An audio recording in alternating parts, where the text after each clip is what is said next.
Nusantara dimanapun Anda berada, senang sekali saat ini saya Rifka Fairuz Putri kembali hadir menyapa Anda. Dan saat ini saya sudah berada di JX International Expo di mana saat ini sedang diselenggarakan NU Expo 2016. Dan sudah banyak sekali rangkaian acara yang kita lakukan di sini mulai dari tanggal 21 kemarin hingga tanggal 24 Desember 2016. Dan pastinya apa yang sudah diinginkan, diharapkan oleh panitia sudah bisa kita rasakan juga ya hari ini. Dan siang hari ini kita akan bersama-sama berdialog dan juga berdiskusi bersama beberapa narasumber di sini yang kita akan membahas mengenai perekonomian Islam dan juga kita akan berbicara mengenai kemajuan perekonomian Islam dan juga strategi-strateginya untuk kedepannya. Dan untuk itu bersama Rifka saat ini sudah hadir ada Bapak Suwandi D. Pranoto selaku Wakil Sekjen dari PBNU. Assalamualaikum Pak Suwandi. Oke, dan juga saat ini sudah hadir Mas Sabrang di ujung sana selaku budayawan dari Lembaga Seni Budaya Muslim Indonesia. Dan untuk Anda juga pemirsa pastinya sudah tidak asing juga ya dengan wajah Mas Sabrang karena beliau ini adalah vokalisnya Leto. Kebetulan untuk Anda yang suka mendengarkan musik-musik Leto pasti sudah tahu juga wajahnya Mas Sabrang. Baik, siang hari ini kita akan membahas mengenai perekonomian NU dan juga perekonomian Islam. Jika kita tahu bahwa NU Expo 2016 ini mengusung tema ekonomi Islam Nusantara, mengembangkan UMKM dan juga pemberdayaan ekonomi pesantren. Nah, untuk mengetahui sebenarnya apa sih tujuan dibalik terselenggaranya NU Expo dan juga apa makna dibalik tema ini, kita akan membahas terlebih dahulu. Sebelumnya Rifka mungkin ingin bertanya kepada Pak Suwandi terlebih dahulu ya Pak ya. Kalau kita berbicara mengenai ekonomi NU, ini pasti jalannya sudah luar biasa panjang. Sebenarnya sejarah dari perekonomian NU itu sendiri seperti apa ini Pak Suwandi? Terima kasih. Assalamualaikum warahmatullahi wabarakatuh. Kalau kita lihat-lihat sejarah kota Surabaya ini kan salah satu kota metropolis internasional di tahun 1800-an akhir. Ya. Jadi dalam catatan kolonial arsip tahun 1830 sampai 1930, kota Surabaya ini kota yang sekelas Osaka, sekelas Tokyo, sekelas jauh di atas Hong Kong, jauh dan di atas Jakarta. Pada saat itu ekspor impor sudah terjadi di Surabaya. Kalangan pesantren saat itu sudah menjadi bagian dari peserta aktifnya, pebisnis aktifnya. Misalnya kita lihat poro kiai kita dulu, poro pengasuh pesantren kita dulu sudah mengekspor kayu manis, sudah mengekspor rempah-rempah lewat Surabaya ini. Karena Surabaya kota paling besar di Nusantara pada abad 1800, pada tahun 1800-an akhir. Nah, ini pula yang kemudian menjadikan bagian dari peran kalangan pesantren untuk mewarnai perekonomian itu, karena sebelum-sebelumnya banyak contoh-contoh bahwa siapa yang menguasai perekonomian, siapa yang menguasai bisnis, dia juga punya peran penting baik di masyarakat maupun di perekonomian kawasan saat itu. Nah, ini perlu kita ingatkan sama-sama karena dalam perkembangannya memang di pesantren itu sempat mengalami penurunan kurva, sempat mengalami penurunan perekonomian. Tapi kalau dilihat di tahun 1800-an akhir, 1900-an awal itu sudah ada. Sehingga tidak perlu heran ketika di tahun belasan para masyayikh kita, para ulama kita sudah mewarnai perdagangan-perdagangan di berbagai pelabuhan, terutama di Pantura Pulau Jawa, di sepanjang pesisir Sumatera Timur dan Sumatera Barat. Itu kebanyakan kaum santri yang mewarnai perekonomian itu. Kita bisa catat munculnya Nahdlatul Tujar, munculnya Badan Hukum Al-Inan, Sirkah Mu'awanah dan seterusnya, itu bagian dari contoh-contoh peran kalangan pesantren dalam perekonomian yang tidak hanya lokal pada masa itu. Bahwa seiring dengan menguatnya kota-kota lain di Indonesia, misalnya di Batavia, di Jakarta, yang kemudian menyalip perkembangan Surabaya, ini juga menjadi bagian yang kita perlu catat. Misalnya seiring munculnya kegiatan istilahnya Cina Mendring di tahun belasan dan menurunnya kegiatan Syarikat Dagang Islam ini juga punya pengaruh terhadap menurunnya kegiatan perekonomian di kalangan santri saat itu. Ini tentu tidak terlepas dari kekuatan kolonial atau pemerintah Hindia Belanda. Yang kita perlu ambil hikmah dari para perintis Nahdlatul Tujar antara lain Kiai Wahab Hasbullah, kemudian juga seruan-seruan dari Hadratus Syekh bahwa membuat badan-badan usaha, membuat dan melakukan kegiatan-kegiatan perekonomian bagian dari menjaga kelangsungan terjaminnya poro asatid di pesantren. Poro asatid itu poro dewan guru. Ya. Siapa yang membiayai para asatid kalau tidak ada niagawannya, tidak ada usahawannya. Kira-kira itu setting awal di tahun-tahun 1800-an akhir dan di tahun 1900-an awal yang menjadi latar belakang berdirinya Nahdlatul Tujar. Oke, jadi memang sebenarnya kalau diteliti dari sejarah itu dulu perdagangan Islam itu memang dipegang sama perekonomian Islam itu memang kalangan dipegang santri, kalangan santri ya. Jadi memang sudah dari zaman Kolobendu gitu istilahnya kalau orang Jawa ya. Iya, itu santri pesantren itu sudah memegang tongkat perekonomian seperti itu. Oke, nah nanti kita masih akan berbincang lagi mengenai sebenarnya cikal bakalnya seperti apa dan juga dulu suasana atau gambaran perekonomian Islam itu seperti apa. Tapi sebelum itu kita break dulu sejenak pemirsa, jangan kemana-mana, tetap di TV 9 Nusantara, santun menyejukkan. Baik pemirsa TV 9 Nusantara dimanapun Anda berada, kembali lagi bersama kami masih dari JX Internasional dan masih dalam suasana kemeriahan NU Expo 2016.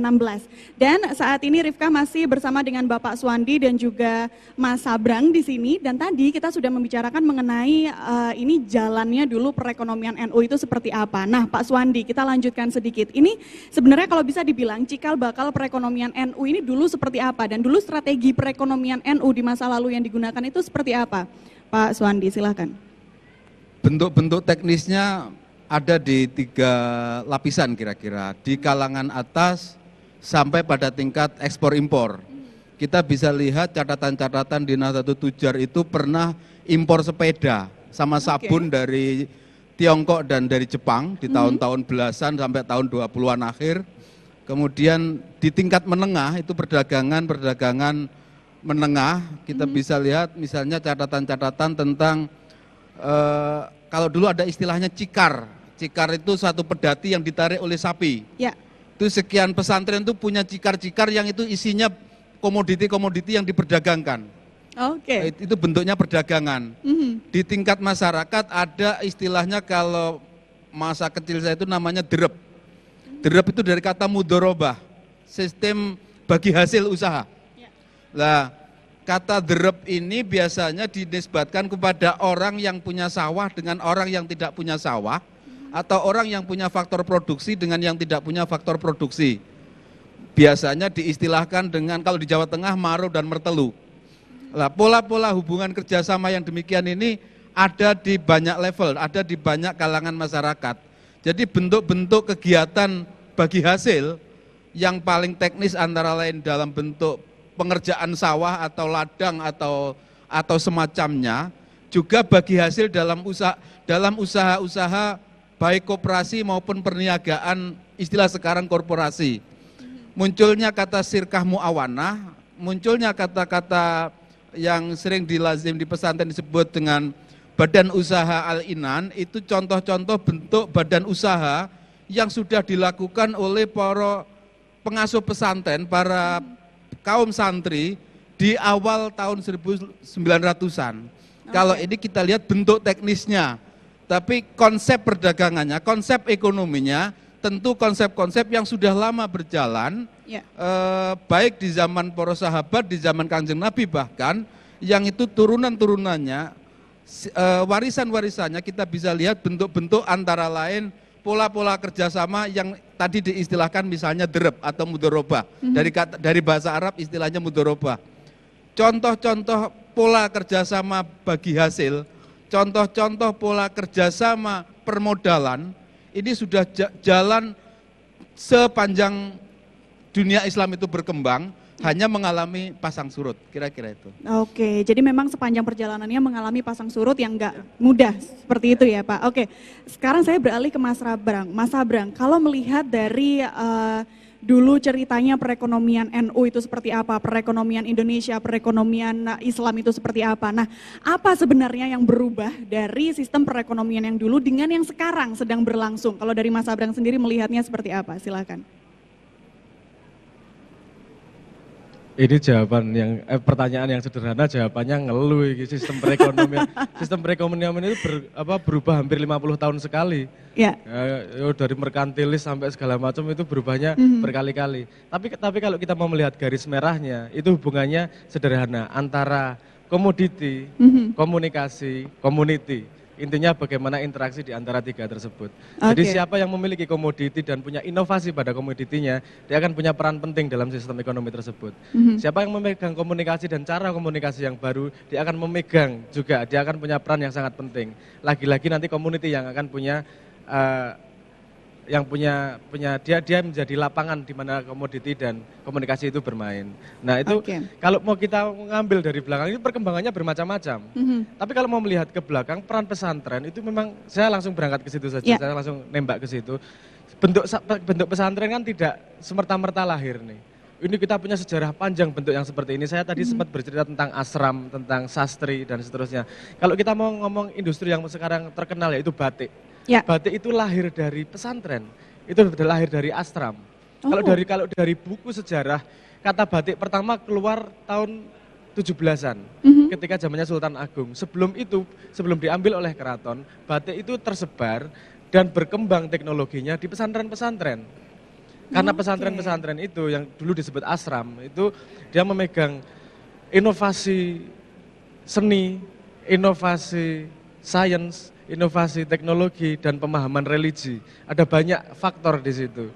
Nah itu ketika ke arah titik beratnya menjadi hanya religi, kemudian itu diambil oleh keraton, aset batik itu tadi. Sehingga kita sekarang taunya batik berangkatnya dari keraton. Padahal itu dari pesantren perkembangannya. Jadi memang ini hal yang mungkin banyak sekali orang yang tidak tahu ya. Iya, dan itu ada sumber primernya kalau mau diurut. Memang seperti itu. Oke, luar biasa. Berarti ini satu lagi pengetahuan yang mungkin kita baru tahu ya, kalau batik ternyata asalnya santri dari pesantren. Dari asram-asram dan dari sastri-sastri, santri-santri tersebut. Oke, nah ini melihat perkembangan, kita kembali lagi ke perekonomian saat ini. Jika dihubungkan antara perekonomian dengan pesantren, ini bagaimana saat ini kita melihatnya? Kalau dulu peran pesantren adalah dia menjadi sumber inovasi dari aset. Apakah sekarang pesantren bisa menjadi sumber inovasi dari aset? Itu pertanyaannya. Kalau pesantren bisa mengembalikan fungsinya seperti dulu, dia akan menjadi motor dari ekonomi. Jadi pesantren tidak hanya belajar, tapi juga memproduksi, juga inovasi, juga diskusi antar pesantren. Itu akan menjadi sambungan yang luar biasa itu. Kalau dulu namanya, kalau di Jawa kuno namanya itu Tirta Yatra. Bagaimana sambungan antar pesantren-pesantren tersebut menjadi sebuah, kalau modern ada yang namanya standarisasi. Ada standarisasi oleh sebuah organisasi. Kalau dulu sambungan silaturahmi itu membuat standarisasi. Dan kalau ini dipegang oleh pesantren-pesantren yang memang punya kesadaran bahwa dia adalah inisiator dari aset, ini akan menjadi kekuatan yang tak terbantahkan itu. Kalau mau kerjasama antar pesantren membuat standarisasi tersebut. Di sini sekarang pertanyaannya, apakah pesantren mau mengambil peran itu? Karena itu potensi yang memang sudah kitohnya dulu dia menjadi itu, menjadi inisiator, menjadi core itu. Kalau sekarang enggak, pertanyaannya apakah kita lupa peran itu? Kan gitu, karena seharusnya perannya adalah di situ, menjadi inovator. Tapi berarti apakah jika seperti itu, apakah Mas Sabrang melihat bahwa peran pesantren yang dulunya sebagai inovator atau dulunya sebagai produsen komoditas seperti itu ya, apakah sekarang mulai menurun atau seperti apa? Begini, ini mungkin pandangan saya ya, sangat bisa jadi salah. Dulu titik beratnya banyak, ada religi, ada seni, ada teknologi, dan ada ilmu pengetahuan. Tidak hanya religi. Sekarang pesantren pandangannya hanya religi, itu yang perlu dibantah. Tidak hanya religi, kita juga ampuh ilmu pengetahuan, kita juga ampuh punya lab, kita juga ampuh punya inovasi. Walaupun misalnya inovasinya saya dari mengamati hutan, saya bisa jadi tahu obat hama tuh nggak harus pestisida misalnya gitu. Itu kan aset yang tidak dimiliki oleh lab, tapi dia punya kerjasama dengan alam. Nah kalau peran itu diambil, nggak hanya religinya nih, religinya juga penting, tapi itu menjadi bungkus dari pengetahuan yang lain gitu loh. Nah ini menarik karena memang banyak sekali masyarakat di luaran sana yang menganggap bahwa santri atau pesantren itu hanya fokus ke belajar agama, begitu ya Pak ya, begitu ya Mas ya. Nah ini mungkin yang memang perlu dibenahi lagi pola pikirnya atau juga mindsetnya bahwa sebenarnya pesantren itu banyak sekali yang bisa dilakukan, bahkan juga bisa berkontribusi bagi perekonomian Islam Indonesia seperti itu. Baik pemirsa, kita sudah membahas lagi nih, memasuki topik baru juga, kita melihat perekonomian Islam saat ini bagaimana dan juga perkembangan perekonomian di pesantren. Nanti kita akan lanjutkan lagi diskusi kita, jangan kemana-mana, tetap di TV 9 Nusantara. Santun menyejukkan. Baik pemirsa, kembali lagi bersama kami di sini dan saat ini Rifka masih bersama dengan Bapak Suwandi dan juga Mas Sabrang. Nah tadi kita sudah membicarakan banyak sekali mengenai perekonomian NU dan juga perekonomian di pesantren saat ini. Nah kalau berbicara saat ini kita sudah memasuki penghujung tahun 2016. Ini artinya kita sudah memasuki era masyarakat ekonomi ASEAN, kita sudah memasuki era teknologi yang sudah sangat luar biasa canggih dan kita juga sudah memasuki era digital di mana orang-orang sekarang mulai beralih, semuanya serba modern, semuanya serba digital. Nah ini dari Mas Sabrang, gimana nih Mas melihat perkembangan teknologi saat ini dan juga bagaimana pengaruhnya terhadap perekonomian Islam pastinya? Saya kembalikan ke 3 rumus awal tadi. Komoditi, komunikasi, community. Satu perubahan besar pada satu titik itu akan membuat pergeseran pada perpetaan. Jadi teknologi digital dan internet terutama itu kan revolusi dari dunia komunikasi. Jadi semua pasti bergeser, semua pasti mengalami penyesuaian-penyesuaian. Kita lihat saja misalnya taksi dan moda transportasi yang gesernya seperti itu, online store yang luar biasa menggeser pasar-pasar dan seterusnya. Nah ini perkembangan zaman tidak bisa dibendung. Yang ada adalah kemampuan kita untuk memproyeksi ini kedepannya seperti apa dan mapak. Bahasa Indonesia-nya apa Bu? Mapak itu. Bahasa Indonesia adalah menyongsong. Jadi kita tahu arahnya ke sana, kita harus mengantisipasi bagaimana kita sampai duluan di sana dan memanfaatkan perkembangan komunikasi tersebut. Karena perubahan besar pada komunikasi pasti terjadi revolusi pada tatanan. Nah, berarti dengan adanya perubahan teknologi informasi yang seperti itu, kalau Mas Sabrang melihat teman-teman di pesantren, para pengusaha di pesantren ini harusnya seperti apa nih menghadapinya? Harus tahu. Harus tahu mekanisme cara komunikasi yang baru. Kalau dulu tawar-menawar gampang misalnya. Kalau di internet tawar-menawar ya rada ngeluh gue. Agak pusing. Nah, jadi ada tata cara baru yang memang berubah. 1, 2 akses yang berubah. Yang dulu lingkarnya hanya satu pasar, Rebuan, Kemisan atau Paing, Pon dan seterusnya. Sekarang bisa langsung sedunia. Toko nggak hanya buka dari jam 8 sampai jam 4 atau sampai malam. Toko buka 24 jam. Nah, itu membutuhkan pemahaman peta dan kemudian respon yang tepat untuk menghadapi lapangan yang baru. Itu harus update. Harus update terus, nggak pernah berhenti. Berarti memang tetap harus, meskipun pesantren, santri juga di pesantren itu tetap harus mengikuti perkembangan teknologi, seperti itu ya? Kalau tidak mengikuti perkembangan yang ada hanya ketinggalan. Tetap di zaman dulu seperti itu ya? Tetap di zaman dulu, dan kita tidak akan bisa mengejar, kalau posisinya di belakang, kita hanya mengejar terus. Kalau menyongsong, kita bisa ke depan duluan. Gitu loh. Nah ini Pak Suwandi, tadi sudah disampaikan juga oleh Mas Sabrang bahwa sebenarnya santri-santri juga dunia pesantren, masyarakat Islam juga harus melek terhadap teknologi. Nah kalau dari Pak Suwandi sendiri melihat masyarakat Islam saat ini dan juga melihat santri-santri yang ada di pesantren, apakah sudah dilakukan untuk melek teknologi juga? Bagaimana Pak? Sebagian sudah, sebagian sedang. Ya, sebagian sudah. Contoh-contoh misalnya banyak penjualan buku ya. Itu misalnya secara online. Tapi kan sebenarnya yang kita tangkap dari Pak Sabrang tadi kan medannya itu yang kita ubah. Jadi persepsi kita tentang ruang main dalam era informasi ini yang kita ubah lebih dulu. Jadi kita punya peralatan handphone ini untuk apa? Kita punya komputer ini untuk apa? Dan kita punya komunikasi internet ini untuk apa? Lah, untuk apanya itu akan jelas, akan kita bisa mewarnai kalau kita paham benar ruang bermainnya di dunia komunikasi sekarang. Lah, kalau kita ambil contoh, kalau tadi disebut dari Ponorogo, itu dulu hampir sepertiga dari jaringan alumni pesantren Tegalsari itu adalah pandai dokar, artinya menguasai teknologi pembuatan peralatan-peralatan kelogaman. Lah, karena saat itu mengantisipasi era yang sekarang disebut era industri, era industri Indonesia. Itu pandai dokar itu bukan hanya bikin dokar, pandai dokar itu juga bisa bikin peralatan cangkul, juga bisa bikin peralatan pertanian, juga bisa bikin peralatan lain yang dibutuhkan. Kita lihat sekian persen industri-industri logam di Sidoarjo, Surabaya, bahkan di sebagian Klaten, itu adalah pewaris-pewaris pandai dokar dari jaringan para dzuriyah sebagian alumni pesantren Tegalsari. Kalau kita lacak ke sananya. Lah, tapi seiring perkembangan zaman kan kemudian dokar tidak dipakai. Artinya ilmunya tentang kalau dokarnya nggak dipakai, adanya mobil, apakah ilmu pandai dokar nggak dipakai? Masih dipakai. Ilmu apa? Ilmu logamnya tadi. Lah, ilmu dasarnya di pesantren masih ada, tapi harus diupdate kata Pak Sabrang tadi sesuai kebutuhan sekarang. Kalau misalnya tadinya di beberapa pesantren ngeracik jamu, bagaimana cara jual jamunya? Bagaimana mengkomunikasikan jamunya? Jamunya tidak berubah, tapi cara nyampaikan jamu kepada pembeli yang diubah.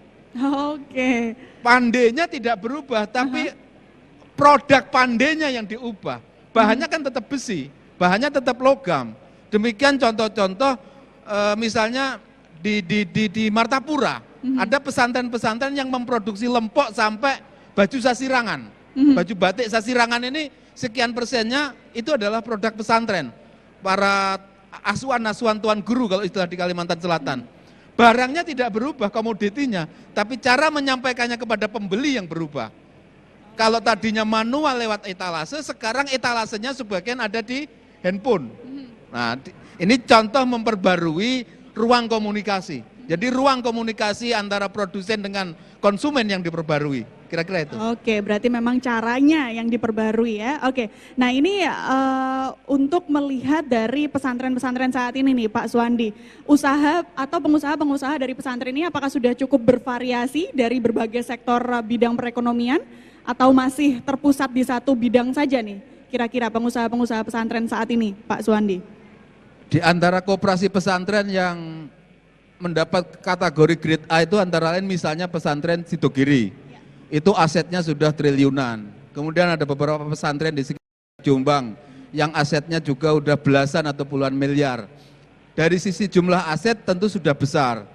Tapi dari sisi variasi produk, variasi komoditi yang diperdagangkan, kita bisa lihat ada kadang-kadang ada penumpukan, kadang-kadang ada kelangkaan. Lah, ini sudah hukumnya sudah hukum logistik. Bagaimana sistem logistiknya proporsional? Bagaimana tidak terjadi penumpukan barang di satu tempat dan kelangkaan barang di tempat lain. Hukumnya sudah hukum distribusi barang. Lah, pada soal-soal ini saya kayaknya jaringan antar pesantren dengan pelaku usaha agar distribusi barang tadi merata dan proporsional kayaknya masih perlu kerja keras. Oke, jadi memang perlu lagi diperbarui lagi dan juga diperbanyak lagi. Nah, Mas Sabrang, ini sebenarnya kalau tadi kita sudah melihat ya bahwa saat ini kita sudah masuk era teknologi, semua pasti sudah berubah. Kedepannya harusnya metode dan strategi seperti apa yang sangat-sangat perlu dan sangat-sangat urgent untuk ditingkatkan lagi dan dikembangkan lagi dalam dunia perekonomian? Kita nomor satu kita harus mengetahui diri. Apa limitasi kita, apa kekurangan, apa kelebihan. Kalau kita sudah memetakan itu, kita akan bisa berangkat ke yang namanya sintesis. Sintesis itu adalah menggabungkan dua hal yang kemungkinan berbeda untuk inovasi sesuatu yang baru. Karena letak inovasi adalah pada irisan dua hal yang berbeda, pada sintesis itu. Tapi awalnya kita harus tahu kelemahan dan kekurangan kita. Kelemahan itu bukan untuk ditutupi, kelemahan itu untuk disadari dan dikuatkan. Kalau misalnya memproduksi pandai besi, diintensifikasi sampai ahli betul. Saya kasih contoh misalnya. Misalnya di Jepang ya. Di Jepang itu ada seorang pembuat kartun anime yang 20 tahun kerjaannya hanya gambar asap. Asap awan, asap api unggun, asap rokok, pokoknya asap. Sepanjang hidupnya dia pengen cuman bikin asap. Karena dia tahunya soal asap. Tapi dia intensifikasi sampai sedemikian rupa sampai kalau orang mau ngomong kalau mau bikin asap yang paling bagus siapa ya? Ya dia. Dia menjadi satu aset yang tidak terbantahkan lagi karena ekspektasinya di situ. Jadi gini, kalau dia mengetahui diri dia akan tahu aset saya banyak atau sedikit ya, saya kuatnya di sini atau di mana ya, dia akan tahu ke depannya seperti apa. Karena yang punya tempat adalah orang yang paling ahli di bidangnya dan orang yang tidak punya pesaing di bidangnya. Nah, untuk mengetahui pada titik situ, dia harus mengetahui dirinya, harus berani mengkoreksi setiap saat, harus berani menumbuhkan dirinya, dan melangkah ke sintesis untuk menyongsong masa depan tersebut. Jadi memang nggak boleh setengah-setengah begitu ya? Iya, nggak boleh setengah-setengah. Kalau memang sudah terjun, usahanya apa, ya itu yang benar-benar harus dibenahi, harus dimaksimalkan begitu ya? Kalau kata Jawa, kalau berani jangan takut-takut, kalau takut jangan berani-berani. Gitu. Oke, begitu pemirsa, nanti kita akan lanjutkan lagi dialog kita, jangan kemana-mana, tetap di TV 9 Nusantara, santun menyejukkan. Pemirsa, kembali lagi bersama kami masih dalam dialog khusus edisi NU Expo 2016 di JX International Surabaya. Nah, ini jika kita membicarakan mengenai NU Expo 2016, saat ini bisa dilihat sebenarnya ya bagaimana ramenya, serunya acara NU Expo 2016 ini yang sudah berlangsung tepat 4 hari. Nah, ini sebenarnya juga menggelitik rasa penasaran Rifkah bahwa acara ini yang diadakan pada akhir tahun 2016 ini bisa mendapat antusiasme yang sangat luar biasa juga dari warga Indonesia, warga Muslim juga pastinya. Nah, ini kita akan bertanya lagi kepada Pak Suwandi. Sebenarnya Pak Suwandi, dari NU Expo 2016 ini tujuannya, latar belakangnya, dan harapannya dari acara ini sebenarnya apa sih Pak Suwandi? Kalau pepatah kuno itu kan menyebutnya garam di laut, asam di gunung, ketemunya di belanga jadi masakan. Ya. Ada produsen dari mana ketemu, konsumen dari mana ketemu, ada distributor dari mana ketemu, membentuk transaksi, membentuk komunikasi. Jadi silaturahim antar para produsen, silaturahim antar para distributor, silaturahim antar para pihak-pihak yang istilah sekarang katanya stakeholder, mereka-mereka yang berkepentingan dengan jejaring ekonomi itu saling ketemu di Expo ini. Ya. Harapannya nantinya bukan hanya produsen dengan konsumen, harapannya juga produsen, distributor, konsumen. Lah, pertemuan-pertemuan ini tentu tidak cukup hanya dengan cara-cara yang manual, dengan cara-cara yang biasa sehari-hari kita jumpai di kampung kita, sekali waktu bikin event. Event inilah yang diadakan dalam bentuk Expo ini. Harapannya sepulang dari sini atau pada saat di sini ini paling enggak ada satu kesepakatan antar mereka-mereka yang menjadi peserta ini, paling tidak tukar-menukar komoditi, paling tidak tukar-menukar barang untuk saling memasarkannya. Lah, pola-pola istilah sekarang viral marketing misalnya itu menjadi kebutuhan sebagiannya ke depan. Paling tidak bertemunya antar para produsen, bertemunya para penyalur, para distributor ini menjadi capaian awal dari Expo ini, sehingga kedepannya sinergi antar klaster-klaster, antar kelompok-kelompok usaha, antar kelompok-kelompok produsen yang mungkin karena kesamaan komoditi atau kesamaan yang lainnya itu bisa lebih intens, yang tentu nanti membutuhkan pengembangan-pengembangan lebih jauh, baik dari sisi komunikasi di dunia maya maupun komunikasi-komunikasi lain sebagaimana lazimnya komunikasi bisnis. Prinsipnya adalah silaturahim awal, karena ini Expo ini kalau nggak salah yang kedua, karena periode yang lalu juga ada di Surabaya ini, ada beberapa transaksi yang sudah jalan. Ini harapannya menjadi peningkatan untuk tidak hanya produsen dengan konsumen, tapi juga dengan para distributor barang. Apabila jaringan distribusi barang ini pelan-pelan kaum santri mewarnai lagi, maka harga tentunya akan lebih terukur, akan lebih bisa diperkirakan.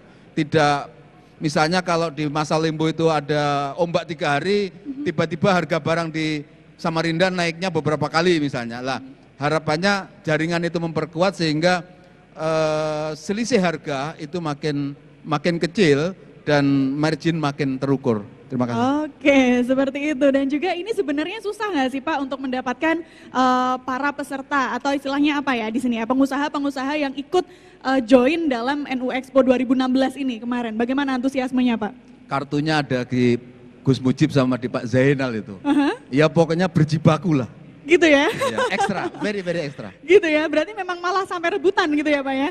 Oke, kalau kita melihat sebenarnya ini sebaran dari pengusaha yang ikut dalam NU Expo 2000 tahun ini, tahun 2016 ini apakah sudah cukup merata Pak dari berbagai bidang usaha, ataukah kalau di sana tadi Rifka belum sempat muter kebetulan, tapi ada yang dari baju, kebetulan ada yang dari media juga sepertinya. Ini ada dari bidang apa saja nih Pak yang ikut dalam NU Expo 2016 ini?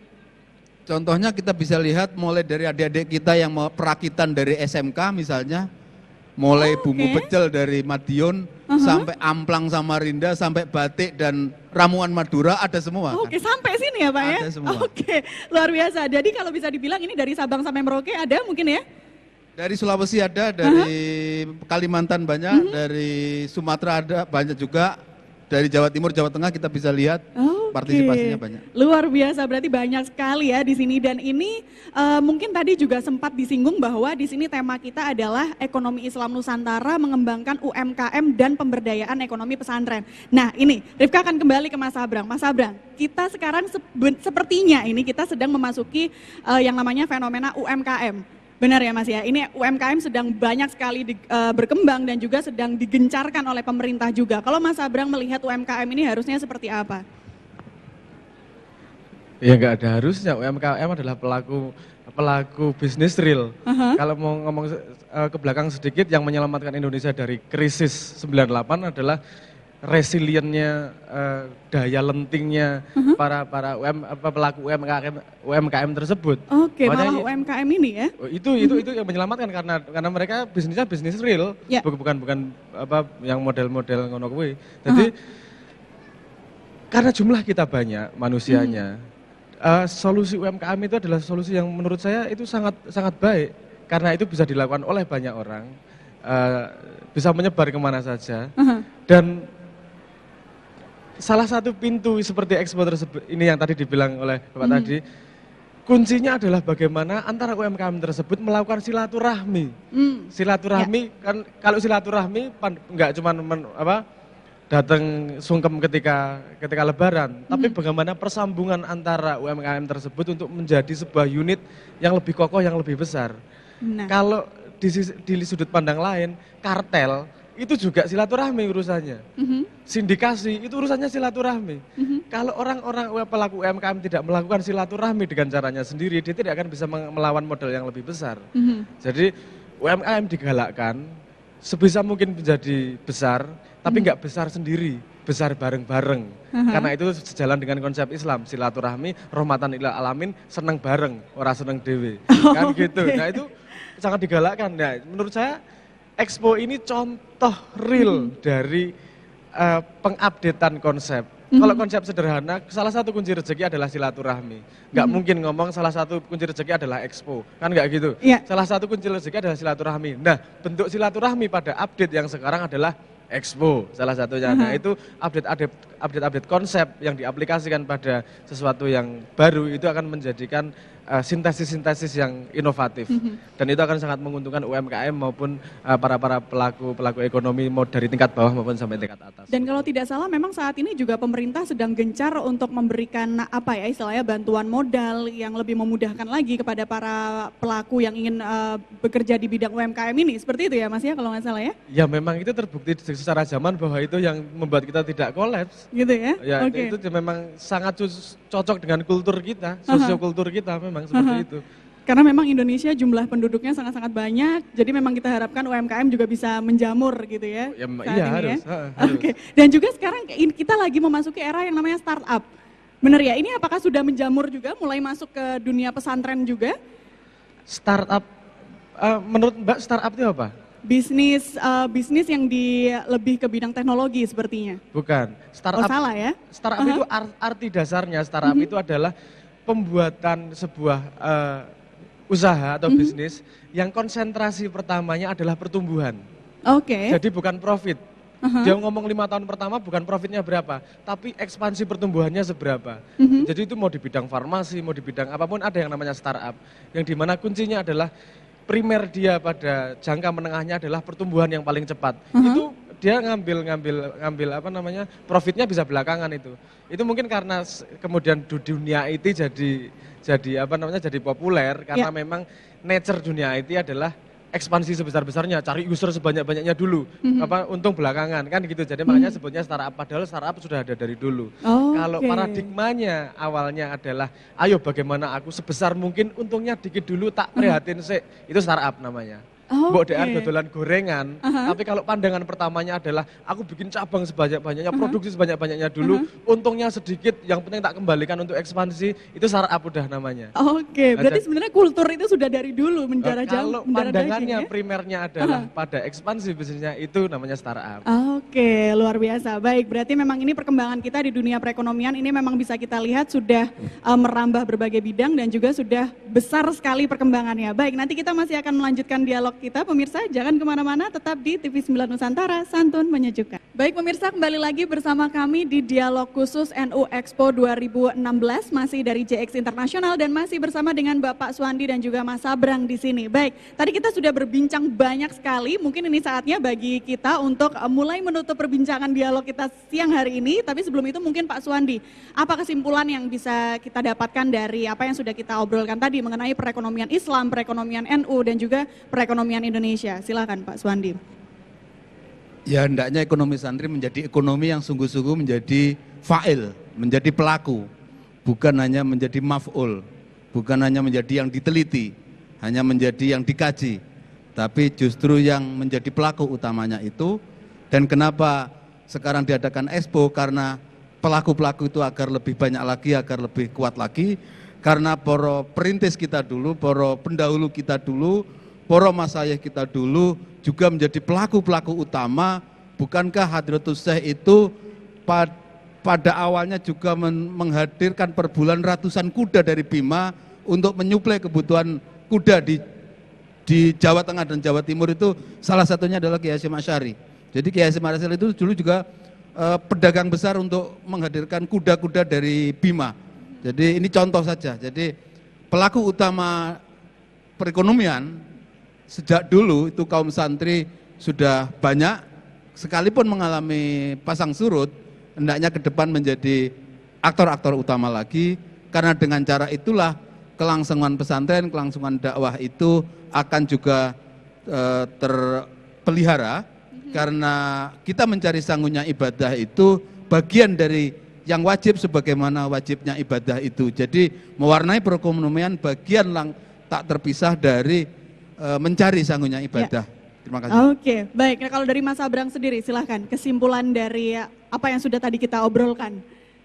Dan mungkin juga semangat juga untuk pemirsa di rumah menghadapi kondisi perekonomian kita saat ini ke depannya. Silahkan Mas. Tadi sudah banyak dirangkum, saya mungkin hanya akan menambah sedikit. Negara Indonesia adalah negara yang sangat seksi di mata dunia. Selain sumber daya alamnya yang luar biasa, juga para penghuninya yang konsumtif luar biasa. Tapi ini waktunya kita merubah. Tidak hanya konsumtif tapi juga produktif. Kita harus bisa menjadi tuan rumah di negara kita sendiri.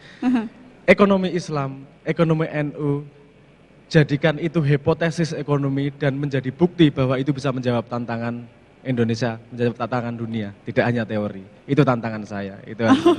Luar biasa sekali pemirsa. Dan terima kasih sebelumnya untuk Pak Suwandi di sini dan juga Mas Sabrang di sini yang sudah banyak sekali berdialog bersama kita mengenai perekonomian Islam. Kita tadi juga sudah tahu banyak hal ya mengenai perekonomian NU zaman dahulu kala begitu ya. Dan juga kita sudah tahu sebenarnya strategi apa saja yang harus dilakukan di masa depan. Dan semoga itu apa yang sudah kita sampaikan tadi dan kita diskusikan tadi bisa bermanfaat dan menginspirasi Anda semua.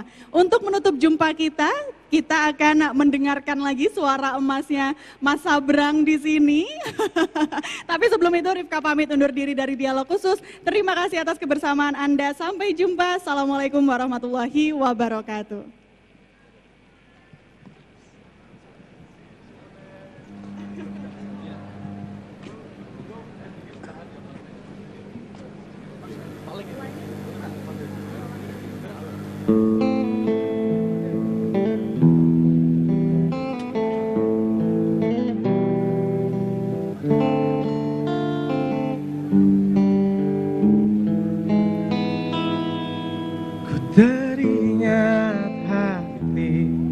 yang bertabur mimpi.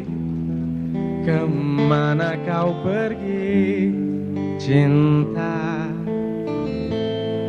Perjalanan sunyi yang kau tempuh sendiri. Kuatkanlah hati cinta. Ingatkan kau kepada embun pagi bersahaja yang menemanimu sebelum cahaya. Ingatkan kau kepada angin yang berembus mesra yang kan membelaimu cinta. Kekuatan hati yang berpegang janji, genggamlah tanganku cinta. Ku tak akan pergi meninggalkanmu sendiri. Temani hatimu cinta.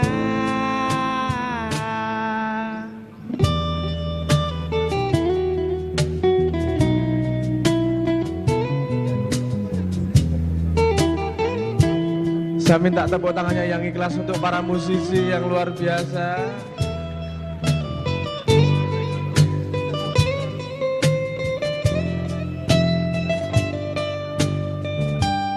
Ingatkan kau kepada embun pagi bersahaja yang menemanimu sebelum cahaya.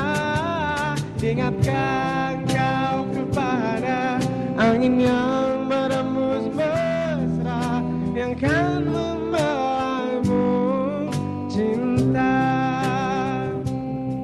Ku teringat hati yang bertabur mimpi. Kemana kau pergi cinta? Perjalanan sunyi yang kau tempuh sendiri. Kuatkanlah hati cinta. Ingatkan kau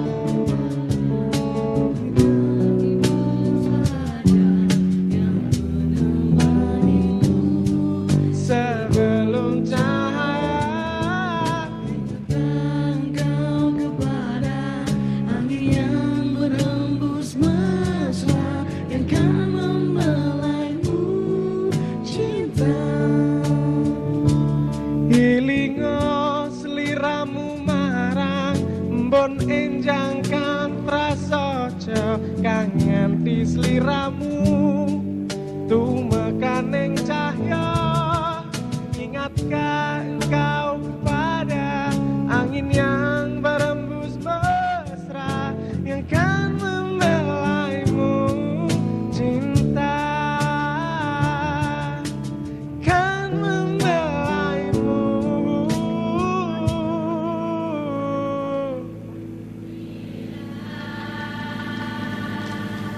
Ya Allah ya Tuhan kami, semoga saudara-saudaraku ini selalu Engkau jaga rezekinya. Yang jauh didekatkan, yang di langit diturunkan, yang bumi dinaikkan. Semoga yang punya banyak utang segera bisa bayar utangnya. Semoga yang gak bisa bayar utang, yang ngasih utang lupa kalau pernah ngutangin.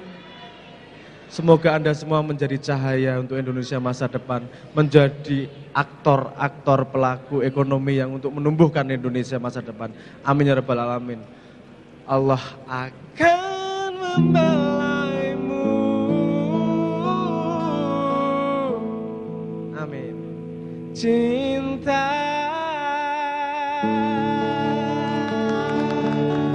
Terima kasih. Assalamualaikum warahmatullahi wabarakatuh.